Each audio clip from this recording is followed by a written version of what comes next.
আজকে আমরা দেখব আরও একটি প্রশ্ন দ্বিতীয় পর্যায়ক্রমিক মূল্যায়ন 2025-এর জন্য সপ্তম শ্রেণী গণিতের প্রশ্ন, যেখানে পূর্ণমান 50, সময় রয়েছে 1 ঘন্টা 30 মিনিট।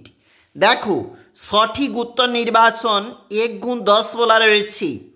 একে দাগে সর্বসমতার শর্ত কোনটি নয় বলেছে, দেখবে তোমরা অপশান নম্বর ডি বা কোনটা হবে তোমরা সঠিকটা দেখবে।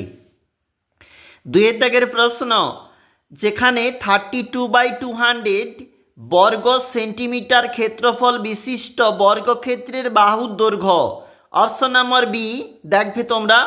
এবং নিচে যে প্রশ্ন বলেছে এখানে একটা মান নির্ণয় করতে বলেছে, রাইট অপশান অর্থাৎ অ্যান্সার যেখানে 49 হয়তো হবে, দেখবে। নিচে চলে যাচ্ছি, বি এর ধনাত্মক মান কত হবে একটা প্রশ্ন জানতে চেয়েছে। এছাড়াও আমাদের যে প্রশ্ন m² + 6m/7 এর সঙ্গে কত যোগ করলে যোগফল পূর্ণবর্গ সংখ্যামালা হবে।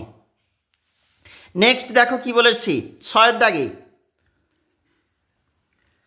এখানে যে সংখ্যা বলেছে এই সংখ্যার লক্ষের স্থান পর্যন্ত আসন্ন মান লেখো। লিখবে সূত্রের সাহায্যে বর্গ নির্ণয় করো।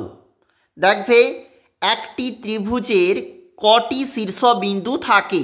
3টি। ত্রিভুজের বাহু কোন বাহু? 70টি বিবৃতি করো। এছাড়াও প্রশ্ন, দূরত্ব স্থির রেখে গতিবেগ যদি কমানো হয় মানে হ্রাস করা হয় তাহলে এখানে কোনোটি নয়, এই অপশানটা হবে, দেখবে। নিচে চলে যাচ্ছি, নিচের প্রশ্নের উত্তর দাও। 5×2 বলেছে। একটা ট্রেন 210 মিটার ও 122 মিটার দীর্ঘ দুটি সেতু যথাক্রমে, যে অঙ্কটা বলেছে অবশ্যই দেখবে, খুবই গুরুত্বপূর্ণ।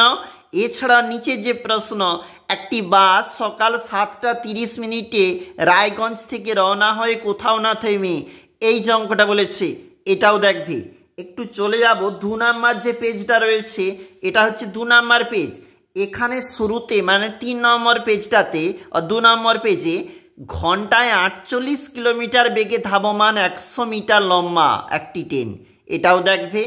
জ্যামিতি থাকতে 2 পিস অঙ্ক রয়েছে নিচে, একটি আয়তক্ষেত্রাকার হলঘরের দৈর্ঘ্য প্রস্থ দেওয়া রয়েছে, দেখবে। এবং নিচে যে অঙ্কটা বলেছে ওটাও দেখবে। 3 দাগে এখানে 3×5 মোট 15 মার্ক বলেছে। এবং এখানে যে অঙ্ক বলেছে, এছাড়াও দেখো 2 দাগে মান নির্ণয়ের যে অঙ্ক বলেছে, এবং যেখানে x² + b² যেখানে সমান 5ab হলে দেখাও যে, এটাও দেখবে। এছাড়াও সূত্রের সাহায্যে গুণফলে প্রকাশ, ও এই যে অঙ্কটার বলেছে a² - b² সূত্র অনুযায়ী অঙ্কটা হবে, অবশ্যই দেখবে। 4 দাগের যে প্রশ্নপত্র 4 নাম্বার করে রয়েছে, 3টা করতে হবে মানে 4 নাম্বার করে। একটি সমদ্বিবাহু ত্রিভুজ আঁকো যার সমান দুটি বাহুর দৈর্ঘ্য 7.2 সেন্টিমিটার, সমান দুটি বাহুর অন্তর্ভুক্ত কোণ 100 ডিগ্রি, দেখবে। নিচে যে 2টা অঙ্ক রয়েছে, ত্রিভুজ আঁকো এবং আমাদেরকে যে মানগুলা বলেছে ওগুলাও দেখবে।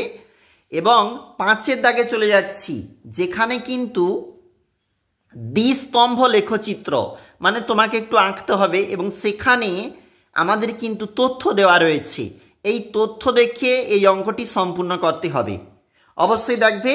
আমরা দেখছিলাম সপ্তম শ্রেণী গণিতের একটা প্রশ্ন 2025।